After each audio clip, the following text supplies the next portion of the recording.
नमस्कार, बहुत स्वागत है आपका डेली 24 भारत में। मैं हूं आपके साथ योगेश पांडे।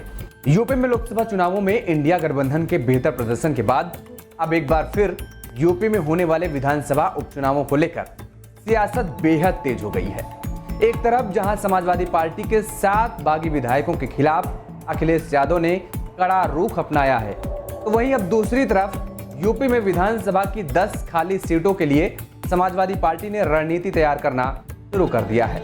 यानी यूपी में होने वाली यह सियासी लड़ाई अब कुल 17 विधानसभा सीटों पर होने वाली है। हालांकि यूपी में विधानसभा उपचुनाव में कांग्रेस समाजवादी पार्टी का गठबंधन महाराष्ट्र और हरियाणा चुनावों पर निर्भर करेगा। अगर कांग्रेस इन 2 राज्यों में समाजवादी पार्टी को सीट देने के लिए तैयार होती है, तभी समाजवादी पार्टी यूपी विधानसभा उपचुनाव में कांग्रेस के किसी दावे पर विचार करेगी।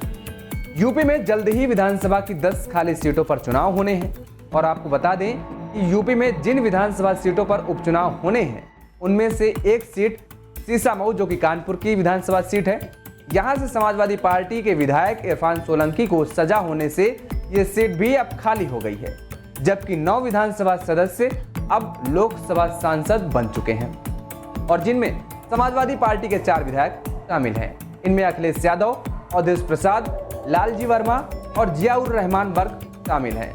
वहीं सपा के जिन 7 विधायकों को लेकर बवाल मचा हुआ है, उन्हें फरवरी में हुए राज्यसभा चुनाव में क्रॉस वोटिंग करते हुए बीजेपी कैंडिडेट के समर्थन में वोट किया था और इसमें ऊंचाहार से विधायक मनोज पांडे, गोसाईगंज से विधायक अभय सिंह, कालपी के विधायक विनोद चतुर्वेदी, चायल से विधायक पूजा पाल, जलालाबाद से विधायक राकेश पांडे, गौरीगंज से विधायक राकेश प्रताप सिंह और बिसौली से विधायक आशुतोष मौर्य शामिल हैं।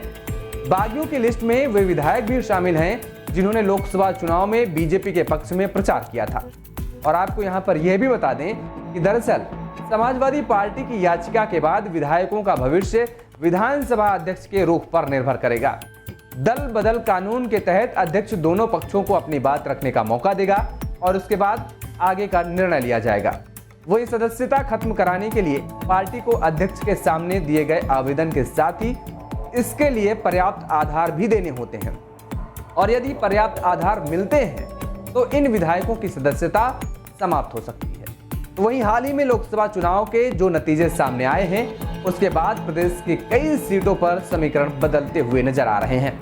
समाजवादी पार्टी और कांग्रेस का गठबंधन पहले के मुकाबले कई सीटों पर मजबूत हुआ है, जबकि 2022 से कई सीटों पर बीजेपी कमजोर हुई है। यानी यूपी की जिन सीटों पर उपचुनाव होना है वो सीटें हैं फूलपुर, मझवा, मीरापुर, मिल्कीपुर, करहल और इसके साथ गाजियाबाद, कुंदरकी और कटेहरी के साथ खैर विधानसभा सीट शामिल है। इसके अलावा रायबरेली की ऊंचाहार सीट भी सुर्खियों में है, क्योंकि इस सीट से विधायक मनोज पांडे अब बीजेपी में शामिल हो चुके हैं, लेकिन इस सीट को अभी तक खाली घोषित नहीं किया गया है। वहीं इन सीटों पर बीजेपी की हार के बाद बीजेपी इन सीटों पर काफी कमजोर होती नजर आ रही है, जिसकी वजह से होने वाले उपचुनावों में भी बीजेपी को कुछ मुश्किलों का सामना करना पड़ सकता है। और अब अगर एनडीए और इंडिया गठबंधन के बीच तालमेल बेहतर बनता है तो लोकसभा चुनावों की तरह ही इन सीटों पर भी चौंकाने वाले परिणाम सामने आ सकते हैं।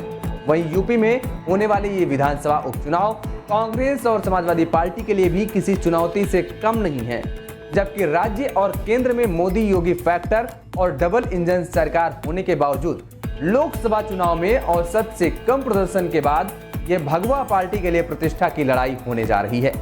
और वहीं यूपी में लोकसभा चुनाव में 10 साल के लंबे सूखे के बाद हासिल की गई जीत की लय को जारी रखने के लिए समाजवादी पार्टी और कांग्रेस कोई कसर नहीं छोड़ना चाहेगी और 10 विधानसभा सीटों में से यह अयोध्या की मिल्कीपुर विधानसभा सीट है, जो शहर के बदलाव और राम मंदिर के निर्माण के बावजूद अयोध्या में हार के बाद बीजेपी के निशाने पर होगी।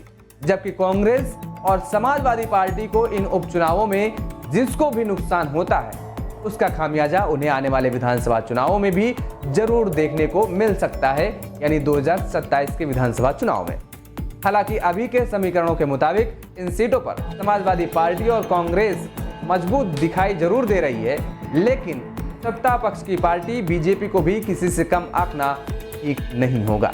मेरे साथ फिलहाल इतना ही। खबरों के लिए आप देखते रहिए डेली 24 भारत। नमस्कार।